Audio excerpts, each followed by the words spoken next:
Kaç saatten burada çalışıyorsunuz? Sabah. Sabahtan geldiniz değil mi?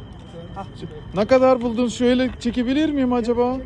Wow! Mesela şu ortayı Çok güzel ya. Şunlardan ekmek mi yapacaksınız? yiyeceğiz, kızartacağız. Wow, çok güzel. Hepsi sizin elinizden değil mi? Evet. Wow, çok güzel.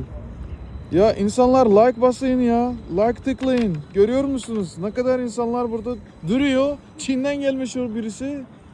Ama bizim İstanbul'dansınız değil mi? İstanbul. İstanbullu arkadaşlar ve teyze yıkılamış.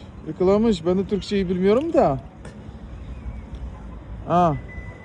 Çok güzel.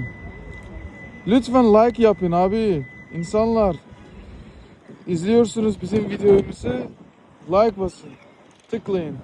Kendinize iyi bakın. Hoşça Eyvallah, kalın. sen de Güle kendine. güle.